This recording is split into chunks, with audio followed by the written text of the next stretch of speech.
Hello, this is Fadi Al-Fayoumi making a presentation on nanotechnology as an emergent technology. Nanotechnology is the manipulation of matter on an atomic and molecular scale for fabrication of macro-scale products. The National Nanotechnology Initiative defines nanotechnology as the manipulation of matter with at least one dimension size, from 1 to 100 nanometer. This is a huge industry with multiple countries investing significantly in it.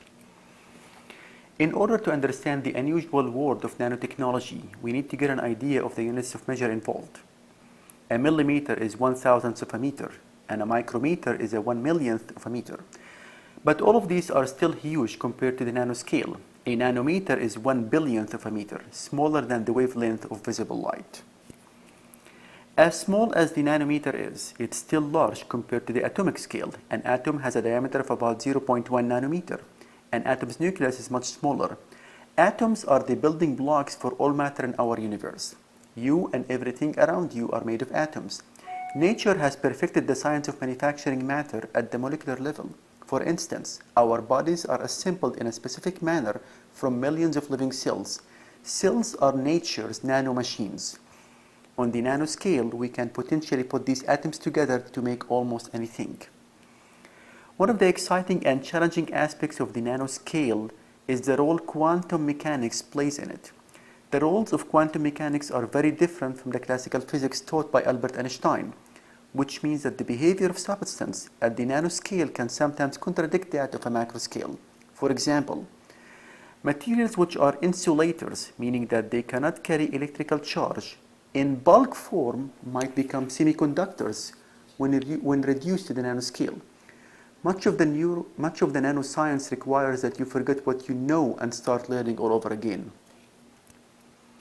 Currently, scientists find two nano-sized structures of particular interest, nanowires and carbon nanotubes. A carbon nanotube is a nano-sized cylinder of carbon atoms. Imagine a sheet of carbon atoms which would look like a sheet of hexagons. If you roll that sheet into a tube, you would have a carbon nanotube.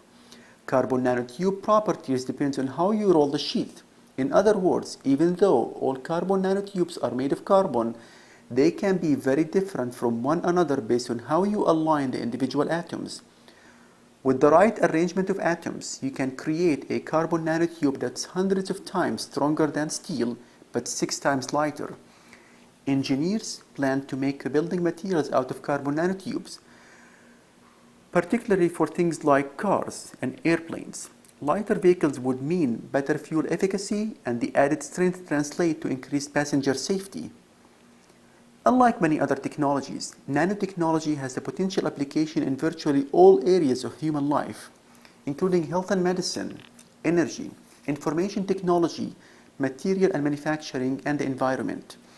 It is that crossing-cutting nature of technology that gives its potential to make a big impact on environmental quality and sustainability. Nanotechnology may have its biggest impact on the medical industry. Patients will drink fluids containing nanorobots programmed to attack and reconstruct the molecular structure of cancer cells and viruses. There is even speculation that nanorobots could slow or reverse the aging process, and life expectancy could increase significantly. Nanotechnology has the potential to have a positive effect on the environment. For instance, scientists could program airborne nanorobots to rebuild the thinning ozone layer. Nanorobots could remove contaminants from water resources and clean up oil spills.